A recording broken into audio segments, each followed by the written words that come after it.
इमरान खान भी पहला अपना ये सवाल है पोटाश दे बारे बई आलू दी फसल नू पोटाश क्यों जरूरी समझी जाती है। बिस्मिल्लाहिर्रहमानिर्रहीम अस्सलाम वालेकुम। सब तो पहले ना ਅਸੀਂ ਗੱਲ ਕਰਾਂਗੇ ਪੋਟਾਸ਼ ਦਾ। ਤੁਹਾਡਾ ਸਵਾਲ ਹੈ ਕਿ ਪੋਟਾਸ਼ ਕਿਉਂ ਜ਼ਰੂਰੀ ਹੈ। ਹਾਂਜੀ NPK ਅਜਾਇ ਕਬੀਰਾ ਜਿਹੜੇ ਬੜੇ ਜ਼ਰੂਰੀ ਹਨ।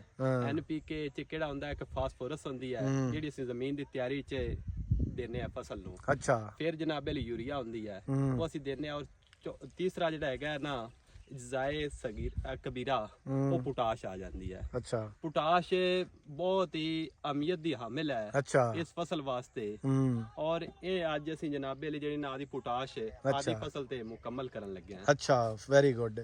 ਅੱਛਾ ਅਗਲਾ ਸਵਾਲ ਹੈ ਜਨਾਬ ਪੋਟਾਸ਼ ਕਿਹੜੇ ਮਰਲਿਆਂ ਤੇ ਪਾਉਣੀ ਚਾਹੀਦੀ ਹੈ। ਆਲੂ ਦੇ ਜਨਾਬੇ ਲਈ ਜਿਹੜੇ ਮਰਹਿਲ ਹੁੰਦੇ ਨੇ ਨੰਬਰ 1 ਹੈ ਜਿਹੜਾ ਹੁੰਦਾ ਨਾ 15 ਦਿਨ ਤੱਕ ਉਹ ਹੁੰਦਾ ਜਨਾਬੇ ਲੈਂਦਾ ਉਗਾਓ ਦਾ ਮਰਲਾ। ਅੱਛਾ 15 ਦਿਨ ਤੋਂ ਲੈ ਕੇ 25 ਦਿਨ ਤੱਕ ਤਕਰੀਬਨ ਇਹਦਾ ਉਗਾਓ ਮੁਕੰਮਲ ਹੈ। 25 ਦਿਨਾਂ ਤੋਂ ਬਾਅਦ ਇਹ ਜਿਹੜਾ ਥੱਲੇ ਟਿਊਬਰਸ ਵੀ ਲੈਣਾ ਸ਼ੁਰੂ ਕਰ ਦਿੰਦਾ ਹੈ। ਅੱਛਾ ਔਰ ਆਦੀ ਜਿਹੜੀ ਨਸ਼ੋ ਨਮਾ ਦਾ ਜਿਹੜਾ ਮਰਲਾ ਹੈ ਉਹ ਜਾਰੀ ਕਰਦਾ ਹੈ 40 ਦਿਨ ਤੱਕ।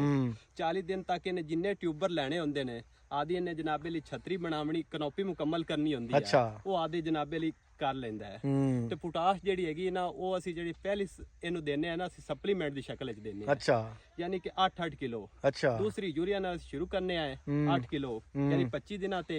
ਅੱਛਾ ਫਿਰ ਇਹਨੂੰ ਜਨਾਬੇ ਲਈ ਇੱਕ ਹਫ਼ਤੇ ਬਾਅਦ ਫਿਰ ਅਸੀਂ ਇਹਨੂੰ 8 ਕਿਲੋ ਦਿੰਨੇ ਆ। ਅੱਛਾ ਫਿਰ ਜਨਾਬੇ ਲਈ ਅੱਜ ਕੁਝ ਮਸਲਾ ਹੈਗਾ ਸੀ ਸਾਡੇ ਟਿਊਬਲ ਨੂੰ ਜਿਹਦੀ ਵਜ੍ਹਾ ਥੋੜਾ ਜਿਹਾ 2-4 ਦਿਨ ਲੇਟ ਹੋ ਗਈ ਜਿਹਦੀ ਵਜ੍ਹਾ ਤੋਂ ਅੱਜ ਅਸੀਂ ਫਿਰ ਇਹਨੂੰ ਦੇ ਰਹੇ ਹਾਂ। ਅੱਛਾ ਅੱਛਾ